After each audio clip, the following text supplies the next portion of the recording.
خراسان سے لشکر اٹھے گا. خراسان یہ افغانستان اور ایران کا حصہ، اس علاقے کو نبی صلی اللہ علیہ وسلم کے دور میں خراسان کہا جاتا ہے، جس میں قندھار بھی آتا ہے، ایران کا بھی حصہ آتا ہے اس میں. تو یہاں سے لشکر اٹھے گا، مجاہدین لڑیں گے بہت بڑی تعداد میں، دنیا میں جہاد ہوگا، مسلمان ظلم کی چکی میں پس کے تنگ آ چکے ہوں گے، اور لڑتے لڑتے حدیث میں آتا ہے اتنی بڑی بڑی لڑائیاں ہوں گی کہ 1/3 مسلمان شہید ہو جائیں گے اس میں، 1/3 مجاہدین جو لڑنے والے ہوں گے، اور 1/3 جو ہوں گے وہ میدان جنگ سے بھاگ جائیں گے، اور 1/3 کو اللہ فتح عطا فرمائے گا. تو جو 1/3 میدان جنگ سے بھاگ جائیں گے، نبی صلی اللہ علیہ وسلم نے فرمایا ان کی توبہ کبھی قبول نہیں ہوگی. جو 1/3 شہید ہو جائیں گے وہ افضل ترین شہداء ہوں گے اس وقت کے، اور 1/3 کو اللہ تعالیٰ غلبہ عطا فرمائیں گے. ایک واقعہ تو ہمیں قرب قیامت میں نبی صلی اللہ علیہ وسلم سے یہ ملتا ہے صحیح حدیث سے. دوسرا ہمیں یہ ملتا ہے کہ قرب قیامت ہی میں مسلمان قسمہ پرسی کا شکار ہوں گے، تو تلاش کریں گے حضرت مہدی کو، کیونکہ حضرت مہدی وہ شخصیت ہیں جن پہ تمام نیک لوگ جمع ہو جائیں گے اور وہ مسلمانوں کی میدان جنگ میں کمانڈ کریں گے، جہاد میں کمانڈ کریں گے. تو ان کو بیت اللہ میں تلاش کیا جائے گا. وہ رسول اللہ صلی اللہ علیہ وسلم کی اولاد میں ہوں گے، اور لوگ ان کو پہچان لیں گے، اہل اللہ پہچان کر ان کو اپنا امیر بنائیں گے، اور ان کی قیادت میں پھر لڑائی اور جہاد شروع ہوگا. اور یہ لڑائی جب دمشق میں لڑائی ہو رہی ہوگی تو دمشق میں عصر کی نماز کے وقت حضرت مہدی، میں نے جو یہ کہا کہ دمشق میں لڑائی ہو رہی ہوگی، مقصد یہ نہیں ہے کہ دمشق کوئی میدان جنگ بنا ہوا ہوگا، مقصد یہ ہے کہ وہ مجاہدین کا لشکر دمشق میں ہوگا عصر کی نماز کے وقت. لڑائی چاہے کسی اور میدان میں ہو رہی ہو، لیکن حدیث میں ہمیں دمشق کا تذکرہ ملتا ہے. تو دمشق میں حضرت شام کا تذکرہ ملتا ہے، اور جو قرائن ہمیں ملتے ہیں وہ دمشق کی ایک خاص مسجد ہے. وہ مسجد حضرت مفتی تقی عثمانی صاحب اور مفتی رفیع عثمانی صاحب نے اس کو ہائی لائٹ بھی کیا، لیکن وہ یقینی نہیں ہے، یہ خوب سمجھے، انہوں نے اس کا بھی تبصرہ کیا کہ اس کے بارے میں کوئی یقین نہیں ہے. تو حضرت مہدی عصر کی نماز پڑھا رہے ہوں گے، لوگ امامت میں آپ کے پیچھے کھڑے ہوں گے، یہاں تک کہ مسجد کے مینار پر، آج بھی وہ مینار موجود ہے جس کے بارے میں غالب گمان ہے کہ یہ وہ مینار ہے جہاں حضرت عیسیٰ علیہ السلام نازل ہوں گے. غالب گمان کے درجے میں کہا جا سکتا ہے، ورنہ پھر اسی کے اڑوس پڑوس میں کوئی مسجد ہوگی. میرا اگر شام جانا ہوا تو انشاءاللہ میں ارادہ ہے کہ میں ولاگ میں اس مسجد کا بھی تذکرہ کروں گا، اس جگہ کا بھی تذکرہ کروں گا، لیکن میں پہلے یہ بات بتا دوں کہ وہ 100% یقینی نہیں ہے. ایسا نہ ہو کہ اس مسجد کے مینار پہ چڑھ کے لوگ جو ہے وہ اس کے کوئی مینار کو ہی چاٹنا شروع کر دیں تبرک کے طور پہ. تو عصر کی نماز کا ٹائم ہوگا، حضرت عیسیٰ ابن مریم علیہ الصلوۃ والسلام فرشتوں کے کندھوں پہ ہاتھ رکھ کے نیچے اتریں گے نماز کے ٹائم پہ، یعنی آسمان سے مینار تک آئیں گے، اور پھر مینار سے آپ کے لیے سیڑھیاں لگائی جائیں گی، سیڑھیوں کے ذریعے مینار سے نیچے اتریں گے اور لوگ ان کو پہچان لیں گے. حضرت مہدی ان کو امامت کے لیے آگے کریں گے کہ آپ اللہ کے ایک پیغمبر ہیں، آپ نماز پڑھائیے. حضرت عیسیٰ علیہ السلام انہی کو آگے رکھیں گے، اور اس طرح کا مفہوم ہے حدیث میں کہ اللہ نے اس کام کے لیے آپ کو ہی منتخب کیا. کیا مطلب یہ امامت اس امت کا حق ہے. تو حضرت عیسیٰ ابن مریم علیہ الصلوۃ والسلام کا جو کام ہوگا وہ جہاد ہے، اور یہودیوں سے انتقام لینا، کیونکہ یہودیوں نے اپنے خیال میں حضرت عیسیٰ کو قتل کیا تھا، تو اللہ نے یہودیت ہی کے خاتمے کے لیے اور دجال کے خاتمے کے لیے عیسیٰ ابن مریم کو نازل کیا. حضرت مہدی سے پہلے ہی دجال ظاہر ہو چکا ہوگا. دجال کے بارے میں حدیث میں آتا ہے کہ ہر پیغمبر نے اپنی امت کو دجال کے فتنے سے ڈرایا ہے. اچھا، یہ دجال ایک ایسی شخصیت ہے جس کا یہودی انتظار ہم سے زیادہ کر رہے ہیں، کیونکہ یہودی اس کو اپنے لیے نجات دہندہ سمجھتے ہیں، جبکہ حدیث میں آتا ہے کہ دجال کانا ہوگا اور اس کا خدائی کا دعویٰ ہوگا، اس کے پاس کچھ ایسی طاقتیں ہوں گی کہ مردے کو زندہ کر دے، زندہ کو مار دے. ایک طرف اس کے باغ ہوگا، ایک طرف اس کے آگ ہوگی. جو اس پر ایمان لائے گا اس کو باغ میں داخل کرے گا، اور جو اس پر ایمان نہیں لائے گا اس کو آگ میں داخل کرے گا. اور رسول اللہ صلی اللہ علیہ وسلم نے فرمایا اس کی جو آگ ہے حقیقت میں وہ جنت کا باغ ہوگا، اور اس کا جو باغ ہے حقیقت میں وہ جہنم کی آگ ہوگی. تو جو نبی کی باتوں پہ یقین کرتے ہیں وہ دجال کے فتنے سے محفوظ رہیں گے. اور حدیث میں سورہ کہف کی بھی تلاوت کا حکم ہے. جمعے کے دن جو کہف کی تلاوت کرتا ہے اللہ اس کو دجال کے فتنے سے محفوظ رکھتا ہے. اب آپ دیکھیں یہ سورہ کہف میں ہی قیامت کی علامات کا تذکرہ ہے نا، تو شاید اسی وجہ سے کیونکہ جو سورہ کہف پڑھتا رہے گا وہ یاجوج ماجوج کے واقعات بھی پڑھتا رہے گا اور اللہ کی قدرت کے واقعات بھی پڑھتا رہے گا، تو دجال کے فتنے سے اللہ اس کو اس برکت سے بچا کے رکھیں گے، فتنے سے محفوظ رکھیں گے. تو وہ ایسی طاقتیں دکھائے گا، بے وقوف لوگ اس پہ ایمان لے آئیں گے. حدیث میں آتا ہے کہ کانا کبھی بھی خدا نہیں ہو سکتا، یعنی اس کی تو ایک آنکھ ہوگی نہیں، لیکن بے وقوف لوگ اس کے یہ کچھ ظاہری کمالات دیکھیں گے، یہ نہیں دیکھیں گے کہ یہ تو شکل بھی اس کی اچھی نہیں ہے، یعنی خدا کم از کم جمال والا ہوتا ہے نا، یہ تو ہے بھی کانا، اور اس کے بڑا بڑا کافر بھی لکھا ہوا ہوگا واضح طور پر جس سے پتہ چلے گا. لیکن احمق اور بیوقوف لوگ جیسے روحانی عامل کو کچھ شعبدے دیکھ کر ان پہ سے متاثر ہو جاتے ہیں نا، روحانی عاملوں کے شعبدے دیکھ کے، تو ایسے ہی دجال کے شعبدے دیکھ کے متاثر ہوں گے. تو بہت لوگوں کو، خلقت کو، بہت بڑی امت کو گمراہ کرے گا دجال، اہل اللہ کو اللہ تعالیٰ اس کے فتنے سے محفوظ رکھے گا۔ پھر حضرت عیسیٰ ابن مریم جب نازل ہوں گے تو وہ دجال کو قتل کریں گے۔ حدیث میں آتا ہے کہ نیزے کے ذریعے گھوڑے پہ بیٹھ کے قتل کریں گے۔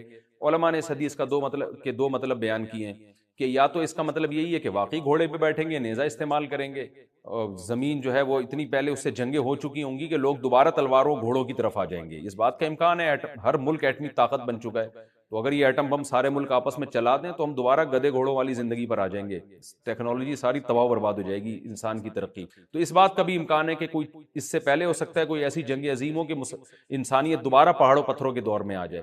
لیکن ظاہر یہ معلوم ہوتا ہے کہ رسول اللہ صلی اللہ علیہ وسلم نے جو کلام کیا ہے، ظاہر ہے اس دور کے لحاظ سے جو لوگوں کے، جہاں تک جو لوگوں کی مینٹل اپروچ ہے وہاں تک، تو نبی صلی اللہ علیہ وسلم میزائل یا اور ٹینکوں کا تذکرہ کرتے تو کیا سمجھ میں آتا؟ تو گھوڑے سے مراد ہے جو اس زمانے کا گھوڑا ہوگا، اور نیزے سے مراد ہے اس زمانے کا جو اسلحہ ہوگا، کیونکہ نیزہ نبی کے دور کا ایک مناسب اسلحہ تھا اور گھوڑا نبی کے دور کی میدان جنگ کی ایک مناسب سواری تھی۔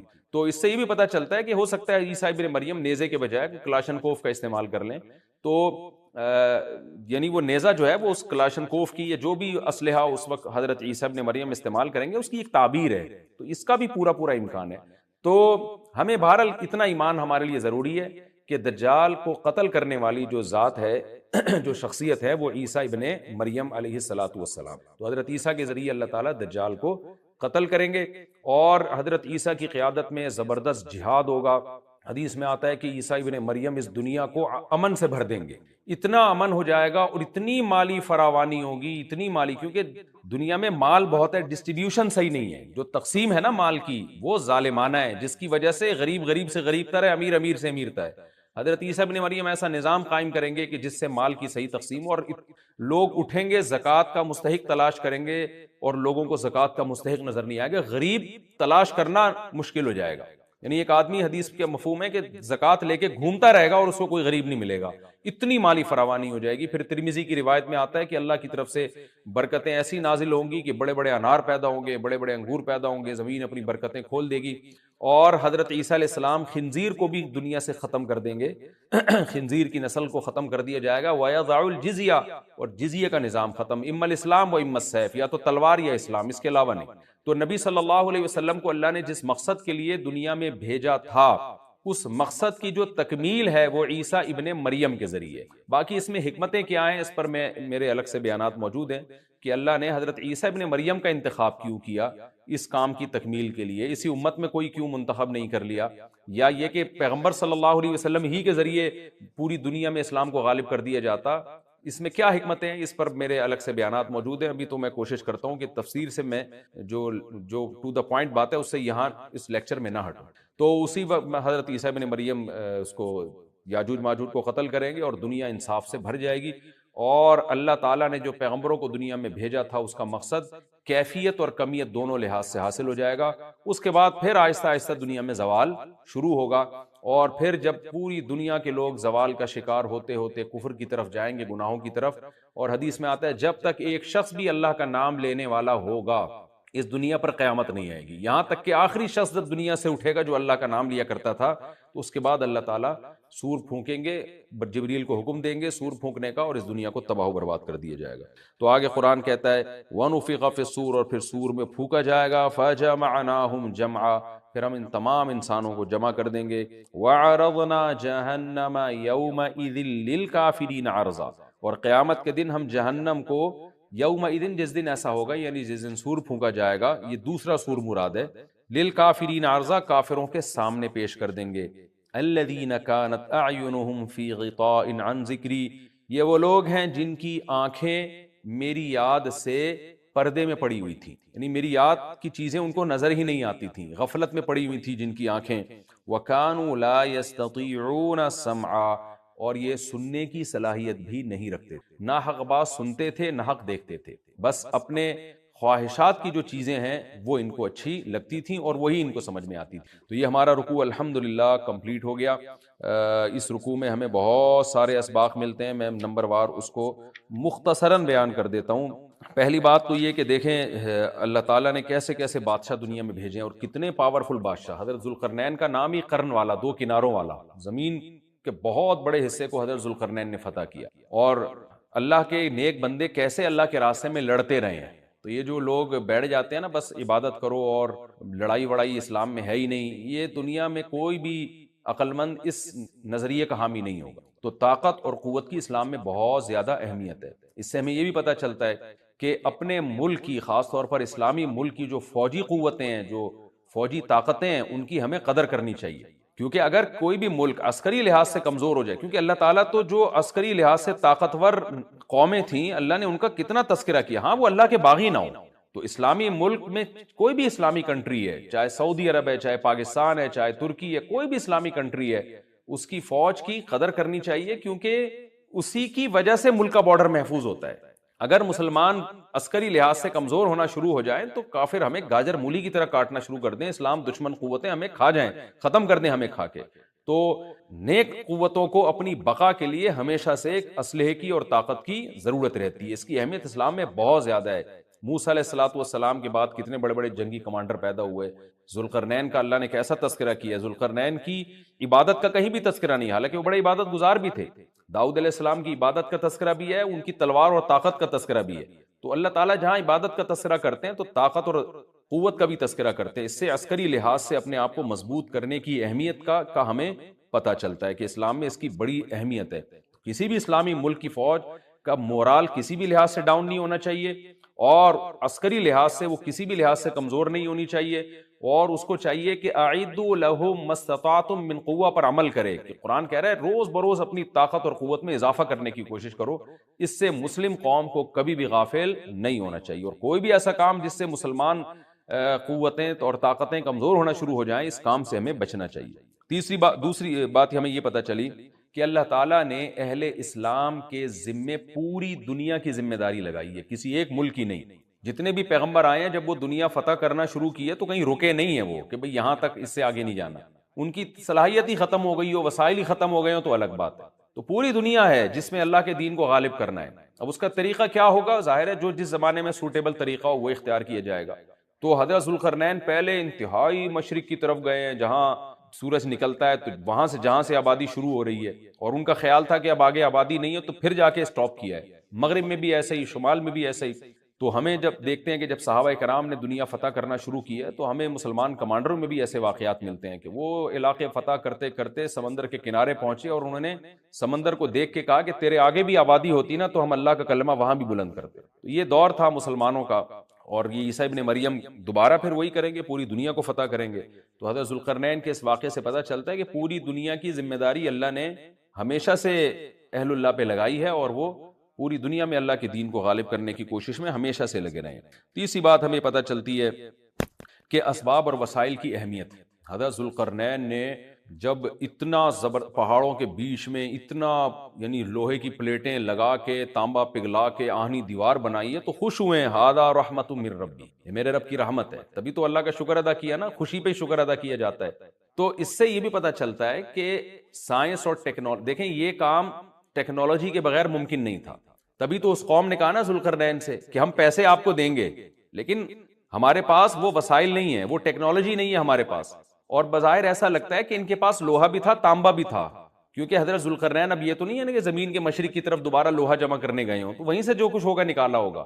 تو وسائل اس قوم کے پاس تھے، ٹیکنالوجی نہیں تھی کہ اس لوہے کو اور اس تانبے کو پگھلا کے دونوں پہاڑوں کے بیچ میں پلیٹیں کیسے بنانی ہیں اور ان کو کیسے ان کے بیچ میں تانبا کر کے کہانی دیوار بنائی ہے، یہ ٹیکنالوجی ان کے پاس نہیں تھی۔